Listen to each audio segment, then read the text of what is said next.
Good morning, good afternoon, good evening po sa lahat sa mga follower ko po.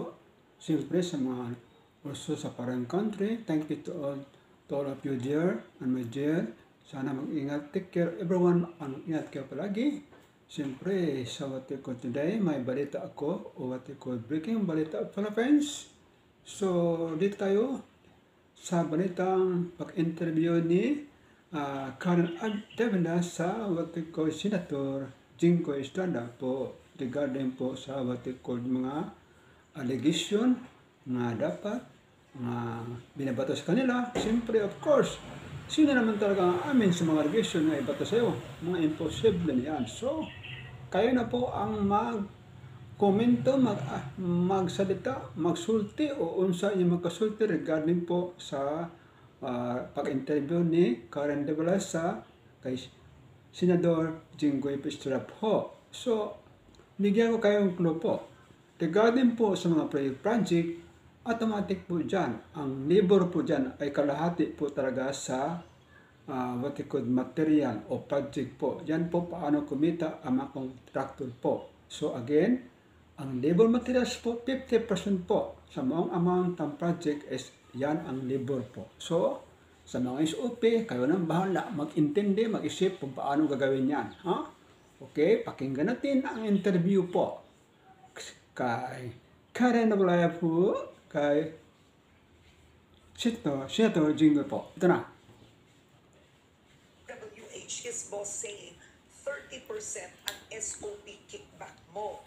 And your point persons were the DPWH drivers Christian Santiago and Andre Balagba under the direction of former District Engineer Alcantara. So, pag-usapan natin yan, Senator. Those persons, those names that you mentioned, I do not know them. Yung mga drivers. Hindi ko kilala. I don't even know one of them. All right, and I deny vehemently that I received kickback on 30%. I deny that vehemently.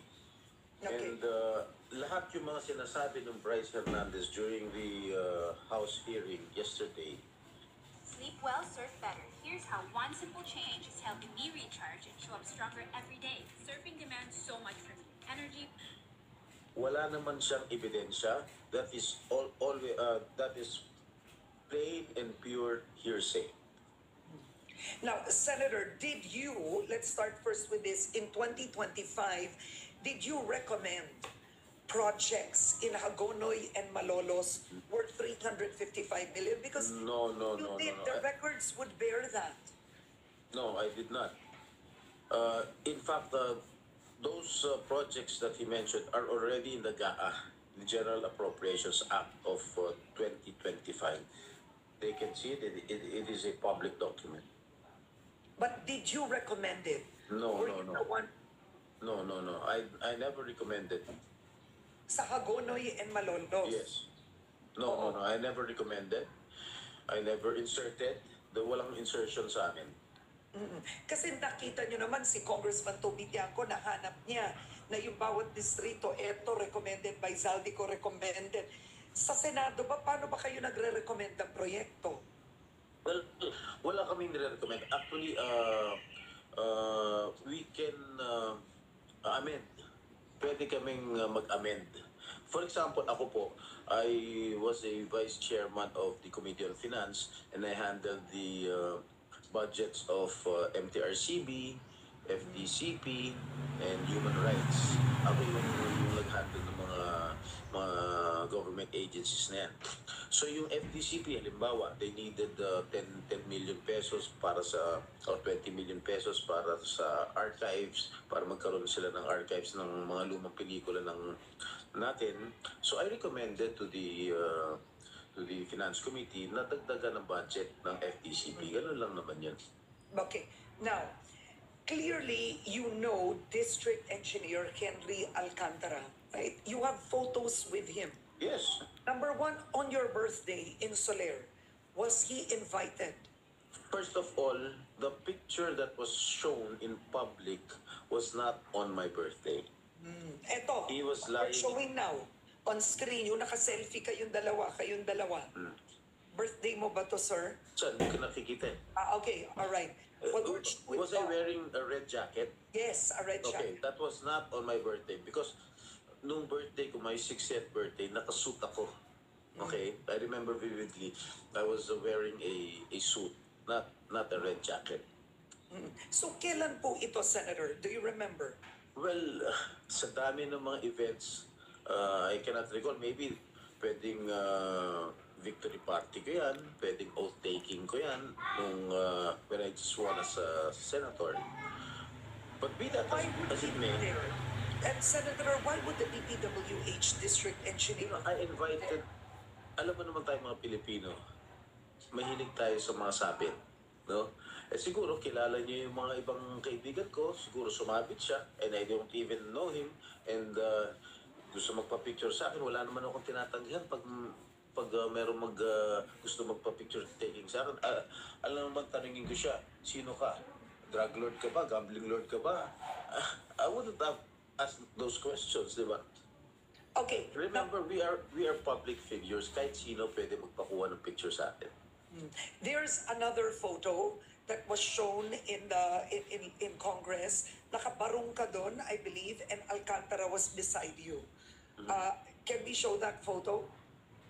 I think I saw that. I cannot see it. I think kasama dyan si Secretary Laguesma. Yes. Am I correct? Yes, yes. Because I saw that yesterday. No, I think that was my my oath taking wherein I invited some of our cabinet officials. But once again, the district engineer is there. For somebody you don't know, why would he be in your oath taking or a victory party? You get me? Why would the level of the district engineer be there and him specifically? Maybe he was accompanied by the former city engineer of Manila when my father was mayor, si Engineer Robert Bernardo. Maybe Engineer Bernardo tagged him along because I heard that he was the deputy city engineer, the assistant city engineer of the city of Manila when my father was mayor of Manila. Okay, because Hernandez claims that it is Alcantara who directly coordinates with politicians. So it's Alcantara who, if this bears any weight, will coordinate with you or Joel Villanueva. Parang ganun yun eh. Because he's the boss. When asked- Hernandez Alcantara. When asked by certain congressmen yesterday during the hearing, I think si Congressman Adio or Congressman Joel Chu asked him if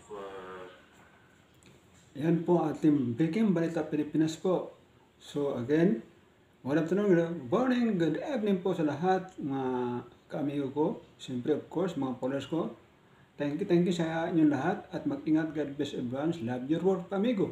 Okay? Bye-bye po. God bless everyone po. Pilipinas.